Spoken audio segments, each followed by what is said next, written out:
तपाईं प्रेसको घाँटी निमोठेर तपाईं डेमोक्रेसी चलाउन सक्नुहुन्छ? गृहमन्त्री चढ्ने गाडी मिडिया हाउसको अगाडि लगेर मिडिया ट्रायल गर्नुहुन्छ र भन्नुहुन्छ कसले के गर्छ। यहाँ बेलायतमा छ, क्यानाडामा छ, जापानमा छ, अस्ट्रेलियामा छ, यही सिस्टम हो उनीहरूले गर्ने।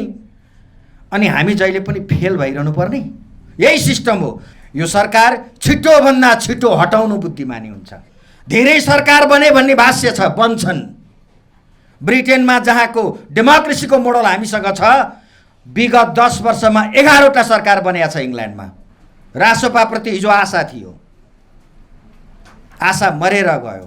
त्यसैले मान्छेहरू भक्काभक मर्न थाले। जीवनभन्दा लामो जीवन पत्रकारितामा बितेको छ किशोरजीको। मसँग किशोरजीको चिन्जान पनि छैन, मलाई त्यो सरकारको कुरो पनि होइन। कुरो जस्टिसको हो, न्यायको हो। तपाईँ प्रेसको घाँटी निमोठेर तपाईँ डेमोक्रेसी चलाउन सक्नुहुन्छ? तपाईँ प्रेसका मिडिया हाउसको ढोकामा लगेर गृहमन्त्री चढ्ने गाडी मिडिया हाउसको अगाडि लगेर मिडिया ट्रायल गर्नुहुन्छ र भन्नुहुन्छ कसले के गर्छ। यहाँ डेमोक्रेसी चल्छ? राष्ट्रिय स्वतन्त्र पार्टीले के बुझ्नुपर्छ भने डेमोक्रेसी भनेको तपाईलाई मनपर्ने कुरा सुनाउने मान्छे मात्रै त्यहाँ हुँदैनन्, तपाईलाई मन नपर्ने कुरा पनि सुनाउँछन् त्यहाँ। डेमोक्रेसी चाहिँ त्यसको लागि हो। तपाईलाई मन परेका मान्छे मात्रै हुँदैनन् त्यहाँ, तपाईलाई मन नपरेका मान्छेहरू हुन्छन्, तिनको एक्जिस्टेन्स पनि हुन्छ। हो, त्यो लोकतन्त्र भनेको। हामी त्यो लोकतन्त्रको लागि फाइट गर्ने मान्छे हौँ, त्यसैको लागि लडिरहेका छौँ। त्यसैले तपाईँले प्रेसलाई नियन्त्रण गर्छु, तपाईँले विज्ञापन दिनु भएन प्राइभेटलाई। तपाईँमाथि सन्देह त्यतिखेरै लागेको थियो जुन दिन तपाईँले भन्नुभयो निजी मिडियालाई म सूचना पनि दिन्न, विज्ञापन पनि दिन्न। तपाईँको सम्पत्ति थियो र त्यो निजी मिडिया सरकारी मिडियालाई मात्रै पोस्ने, सरकारीलाई मात्रै इन्फर्मेसन दिनु भने तपाईँकै मात्र फोटो देखाउँछ। त्यसले बिहानदेखि बेलुकासम्म तपाईँको फोटो देखाएर सरकारीले मोज गर्छन् र निजी मिडियाहरू धाराशाही हुन्छन्। हजारौँको रोजगारी यहाँ आफैले रोजगारी सिर्जना गरेका छन् निजी मिडियाहरूले। अनि रोजगारी सिर्जना हुन्छ कि तपाईँ बेरोजगार बनाउँदै हुनुहुन्छ? त्यसैले यो गलत हो। त्यतिखेरै हामीलाई लागेको थियो प्रेसमाथि यो सरकारले नियन्त्रण गर्दैछ। थाहा पाउनुहोस्, जुन सरकारले प्रेसमाथि नियन्त्रण गर्छ त्यो सरकार अथोरिटेरियन गभर्मेन्ट हो, अटोक्रेटिक गभर्मेन्ट हो। त्यो कुनै पनि मूल्यमा डेमोक्रेटिक हुन सक्दैन।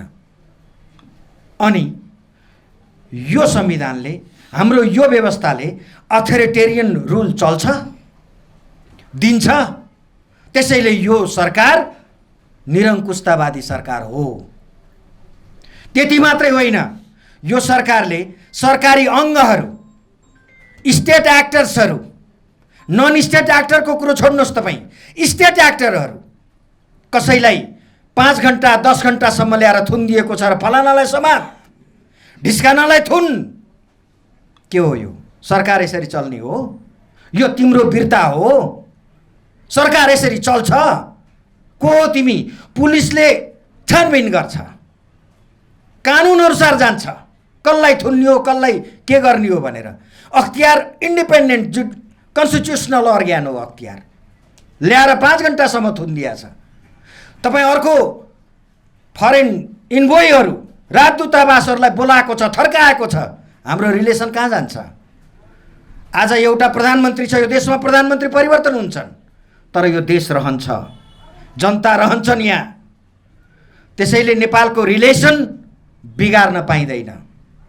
नेपालका इन्डिपेन्डेन्ट अर्ग्यान्सहरू, कन्स्टिट्युसनल बडीहरूलाई थर्काइकन, चाहे निर्वाचन आयोगलाई बोलाउने, अख्तियारलाई बोलाउने, सरकारी पुलिस र सेनालाई लिएर थर्काउने पाइँदैन। त्यसैले स्टेट अर्ग्यान्सहरू, जसलाई हामी स्टेट प्लेयरहरू पनि भन्छौँ, हो, स्टेट अर्ग्यान्सहरूलाई रेस्पेक्ट गर्नुहोस्, उनलाई इन्डिपेन्डेन्ट काम गर्न दिनुहोस्। यदि तपाईँ डेमोक्रेटिक गभर्मेन्ट हो भने। मैले भने यो सरकार त्यसमा 100% फेल छ। यसले इन्डिपेन्डेन्ट अर्ग्यान्सहरूलाई इन्डिपेन्डेन्ट हुन दिएन। त्यसैले मैले निष्कर्ष निकालेँ, यो सरकार अथोरिटेरियन सरकार हो, यो निरङ्कुश सरकार हो। यो कहिले कहिले यसलाई भ्लादिमिर पुटिनको मोडलमा जान मन लाग्छ, कहिले कहिले पाकिस्तानी मोडलमा पनि जान खुट्टा उचाल्न खोज्छ। तर नेपाल न पाकिस्तानी मोडलमा जान्छ न रसियन मोडलमा जान्छ। यो नेपालको पार्लियामेन्ट्री डेमोक्रेसीबाट 1 इन्च तलमाथि गर्दैन। हामीले अंगीकार गरेको सिस्टम हो यो। हामी न प्रेसिडेन्शियल सिस्टममा जान सक्छौं न कुनै अथोरिटेरियन रुलमा जान सक्छौं। आज नेपाललाई चाहिने पार्लियामेन्ट प्रति रेस्पोन्सिबल गभर्नमेन्ट हो, जसलाई हामी पार्लियामेन्ट्री डेमोक्रेसी भन्छौं। यस्तै सिस्टम भारतमा छ, बेलायतमा छ, क्यानाडामा छ, जापानमा छ, अस्ट्रेलियामा छ। यही सिस्टम हो उनीहरूले गर्ने, अनि हामी जहिले पनि फेल भइरहनु पर्ने यही सिस्टम हो। त्यसैले म आग्रह गर्न चाहन्छु, यहाँ दायाँ बायाँ नेपाली समाज गर्ने पक्षमा छैन। पार्लियामेन्ट्री डेमोक्रेसी र पार्लियामेन्ट्री सुप्रिमेसी हाम्रो चरित्र हो, नेपाली जनताको चरित्र हो। नेपाली माटोले खोजेको यो व्यवस्थाबाट दायाँ बायाँ गर्ने कुनै कुरा छैन। तर यो सरकार यो व्यवस्थाबाट प्रेसिडेन्सियलाइजेसन अफ मल्टिपार्टी डेमोक्रेसी भन्छौँ हामी। मल्टिपार्टी डेमोक्रेसीमा बस्ने तर राष्ट्रपतीय प्रणाली अभ्यास गर्न खोजिरहेको छ यो सरकारले। कुरो मिलेन। तपाईलाई प्रेसिडेन्सियल सिस्टममा जानु छ भने संविधान संशोधन गर्नुहोस्, जनताको म्यान्डेट लिनुहोस्। प्रेसिडेन्सियल सिस्टम जनताले भनेछन् भने जानुहोस्, हाम्रो भन्नु केही छैन। तर हामी कहाँ अहिले भएको मल्टिपार्टी डेमोक्रेसी हो। यो डेमोक्रेसीमा सरकार लिमिटेड गभर्नमेन्ट हो, यो लिमिटेड। यसका मन्त्रीहरू त्यो 20 किलोको के सिलिन्डर बोक्दै हिँड्ने होइन, मान्छे समाउनु कुकुर बोकेर होटलका कोठामा जाने होइन। सिस्टमले काम गर्ने सिस्टम हो यो हाम्रो। इन्स्टिट्युसनले सिस्टमले काम गर्ने सिस्टम हो यो। र म तपाईलाई भन्छु, डेमोक्रेसीमा अर्को महत्त्वपूर्ण कुरो भनेको डिसेन्टहरू, अपोजिसनलाई कसरी यसले व्यवहार गर्छ। That is very important. यो सरकारले अपोजिसनलाई कसरी रेकग्नाइज गरेको छ। अपोजिसन एनिमी होइन, वेटिङ गभर्नमेन्ट हो। पार्लियामेन्ट्री डेमोक्रेसीमा पार्लियामेन्ट हो 5 वर्षको लागि। र म तपाईलाई आग्रह गर्न चाहन्छु, पार्लियामेन्ट्री डेमोक्रेसीका 4वटा फन्डामेन्टल कुरा हुन्छन्। त्यो हो एकाउन्टेबिलिटी, रेस्पोन्सिबिलिटी, ट्रान्सपेरेन्सी र रिमोभेबिलिटी। यो 4वटा कुरा फन्डामेन्टल चरित्र हो मल्टिपार्टी डेमोक्रेसीको, पार्लियामेन्ट्री डेमोक्रेसीको। सरकार यो रिमोभेबल पनि हुन्छ, यो हट्छ पनि, किनकि सरकार पर्मानेन्ट होइन, यो हट्छ। केआर स्टेमर हिजो लेबर पार्टीका एउटा प्रश्न उठ्यो, तिम्रो पालामा इकोनोमी ध्वस्त भयो भनेर। सर केआर स्टेमरले इङ्ल्यान्डमा राजीनामा गरे। पार्लियामेन्टले राम्रोसँग अप्सन दिन सकेन भनेर मेरो विचारमा 90s तिर इजरायलमा 3 महिनामा 4 चोटि चुनाव भएको छ। जब सरकार निरङ्कुश हुन थाल्छ पार्लियामेन्ट्री डेमोक्रेसीमा, सरकार गभर्नमेन्ट इज रिमुभेबल, सरकार हट्छन्। धेरै सरकार बने भन्ने भाष्य छ, बन्छन्। ब्रिटेनमा जहाँको डेमोक्रेसीको मोडल हामीसँग छ, विगत 10 वर्षमा 11वटा सरकार बनेको छ इङ्ल्यान्डमा। नेपालमा हुन सक्दैन। सरकार भने आउने जाने चिज हो, रिमोभेबल चिज हो। सरकार भनेको डाइपर हो, डाइपर, बच्चाले लाउने डाइपर।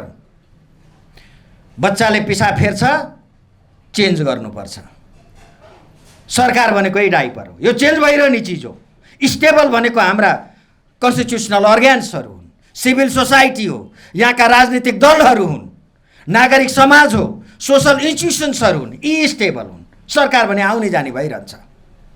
त्यसैले गलत न्यारेटिभबाट जुन सरकारले अहिले काम गरिरहेको छ, यो गलत छ।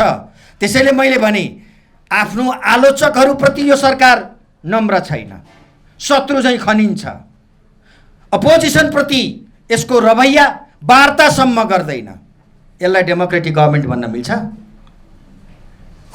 र मैले यति भन्दाखेरि तपाईहरुले लखता काट्नुभयो होला, डाक्टर साहबले के भन्न खोज्दै हुनुहुन्छ। यो सरकार रिमुभेबल चीज हो। यो अब जति सक्दो छिटो यो देशबाट यो सरकार हट्नुपर्छ। मैले किन 4 महिनामा किन हतार गरे डाक्टर साहब भनेर नि मलाई सोध्छन्। व्यक्तिको प्रोडक्टिभ एज भनेको 10 वर्ष 12-15 वर्ष हो। 4 महिनामा 50,000 तलब कमाउने मान्छेले 4 महिनामा 2 लाख कमाइसक्थ्यो। उनले 2 लाखमा 1 लाख इन्भेस्ट गरिसक्थ्यो चान्स पाएको भएदेखि, अर्निङ गरिसक्थ्यो, एउटा नयाँ होप जागिसक्थ्यो। जब आशा मर्छ मान्छेहरू मर्न थाल्छन्। रासोपाप्रति हिजो आशा थियो, आशा मरेर गयो, त्यसैले मान्छेहरू भक्काभक मर्न थाले। त्यसैले मैले भने यदि यो देशलाई फेरि डेमोक्रेटिक धारमा ल्याउने हो भने यो सरकार छिटोभन्दा छिटो हटाउनु बुद्धिमानी हुन्छ। र म आग्रह गर्न चाहन्छु शान्तिपूर्ण तरिकाले बालेनजीले तत्काल राजीनामा दिनुहोस्, अर्को सरकार बन्ने चान्सेस रासोपाको अर्को सरकार बनोस् हामी चाहन्छौँ। किनकि यो सरकारलाई थाहा छ के गर्दा अथोरिटेरियन के निरङ्कुश सरकार के हो र डेमोक्रेटिक सरकार के हो, उहाँलाई राम्रोसँग थाहा छ। उहाँ पढेको इन्जिनियर हो। जानी जानी भएको भूल होइन, जानी जानी जनताका अधिकारहरू, जनताका समस्याहरूलाई जानी जानी समाधान गरिएको छैन। जानी जानी बस्तीहरूमा डोजर लगाइएको छ, जानी जानी प्रत्येक घरमा एटम बम बनाइएको छ। हामी फेरि भदौ 24 र 25, 23 र 24 चाहँदैनौँ। त्यसैले हामीले भन्यौँ शान्तिपूर्ण पिसफुल ट्रान्सफर्मेसन होस् सरकारको। त्यसैले बालेन सरकारले तत्काल राजीनामा दिएर एउटा अर्को रासोपाको नेतृत्वमा सरकार बनोस्। यदि होइन भने, यदि पार्लियामेन्टले विकल्प दिन सक्दैन भने यो पार्लियामेन्ट विघटन हुन्छ। यदि सरकार नयाँ बनेन भने यो सरकार विघटन हुन्छ र देश फ्रेस इलेक्सनमा जान्छ। लेखेर राख्नुहोस्, यो देश यदि 1 महिनाभित्र सरकार परिवर्तन नहुने हो भने, सरकारको यही रवैया हुने हो भने रासोपाले सरकार परिवर्तन गर्ने समयवादी पनि गुजार्छ र देश फ्रेस इलेक्सनमा जान्छ। त्यो लेखेर राख्नुहोस्। र कुर्ने पक्षमा हामी छैनौँ। र नकुर्नु पर्ने कारण के हो भने गभर्मेन्टको क्लक र इन्डिभिजुअलको क्लक दुईटा फरक चिज हो। इन्डिभिजुअलको लागि 1 महिना असाध्यै धेरै समय हो, राज्यको लागि थोर हुनसक्छ 4 महिना। तर इन्डिभिजुअलको क्लकले के भन्छ भने उसले 1 दिनमै कसैले 500 कमाउँछ, कसैले 1500 कमाउँछ, कसैले 5000 कमाउला, कसैले 5 लाख कमाउला। उसले कमाउने अवसर पाउनुपर्छ। र हामीले भनेका छौँ 4 महिना केही होइन, गभर्मेन्टको लागि केही नहोला तर इन्डिभिजुअलको लागि हो। 4 महिनामा थुप्रै बागमतीमा पानी बगिसक्छ। त्यसैले अब पुरानो तरिकाले देश चल्दैन। र मैले भनेको छु, अरूलाई उहाँले आउटडेटेड पार्टी भन्दै आउनुभयो। मैले आज मेरो विश्लेषणमा Rasopa is a outdated party. औषधि हो, यो औषधि अब कसैले खाँदैन। धन्यवाद, थ्याङ्क यू। ल थ्याङ्क यू सो मच। एउटा प्रश्न हो त्यसरी बनेको हो चाइना, कुरा बुझ्नु भएन। त्यो कम्युनिस्ट पार्टीले कन्ट्रोल गरेको देश हो। यो चाहिँ हामी कहाँ मल्टी पार्टी डेमोक्रेसी छ। यहाँ कम्युनिस्ट पार्टी पनि छन्, नन कम्युनिस्ट पनि छन्। र म तपाईँलाई भन्छु, जनताले भन्न त के भन्छन् थाहा छैन, तर त्यही मोडलमा किङ ज्ञानेन्द्र पनि त जानुभएको थियो नि। चल्यो त, चलाउन सक्नुभयो त।